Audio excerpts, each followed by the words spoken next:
नमस्कार।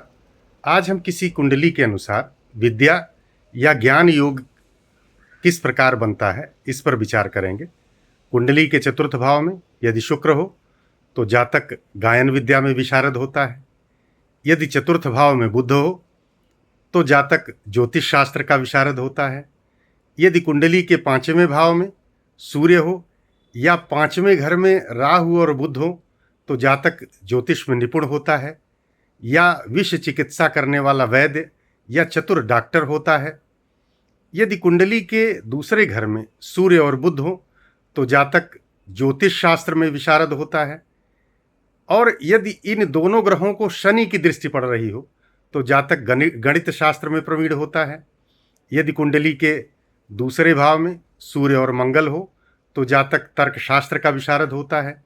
यदि कुंडली के पांचवें घर में सूर्य बुध और शनि हो तो जातक वेदांत शास्त्र का अच्छा ज्ञाता होता है। यदि सूर्य बुध एक साथ किसी केंद्र या त्रिकोण में हो तो जातक गणित एवं ज्योतिष में प्रवीण होता है।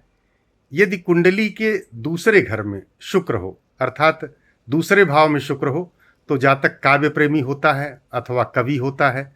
यदि कुंडली के पंचम भाव में राहु हो तो जातक गूढ़ भाव जानने वाला अर्थात ऐसी विद्याओं में पारंगत होगा जो बहुत ही दुरूह हो, यानी इतनी कठिन कि साधारणतया उसके मार्मिक अर्थ लोगों के समझ में ही न आए। बहुत ही गूढ़ विद्या का जानकार होगा और उसका ज्ञानी होगा। यदि कुंडली के चौथे घर में राहु हो तो जातक की माँ दीर्घजीवी होती है। यदि कुंडली के दूसरे घर में बृहस्पति हो तो जातक वेद और वेदांत का अच्छा ज्ञाता होता है।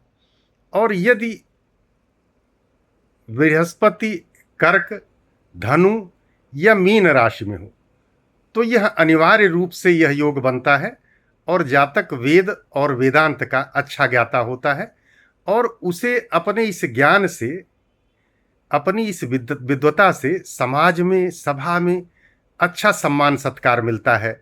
विद्वान व्यक्ति के रूप में सम्मानित व्यक्ति के रूप में उसकी प्रतिष्ठा होती है। यदि कुंडली के दूसरे भाव का स्वामी और गुरु त्रिकोण में हो तो जातक विविध विद्याओं में विद्वान होता है। यदि कुंडली के दूसरे घर में मंगल हो तो जातक तर्कशास्त्र का पंडित होता है। और यदि साथ में चंद्रमा हो तो जातक सूत्रों को जानने वाला होता है। इस प्रकार कुंडली में स्थित ग्रहों और राशियों के अनुसार किसी जातक के विद्या और ज्ञान पर विमर्श करने का मेरे द्वारा प्रयास किया गया।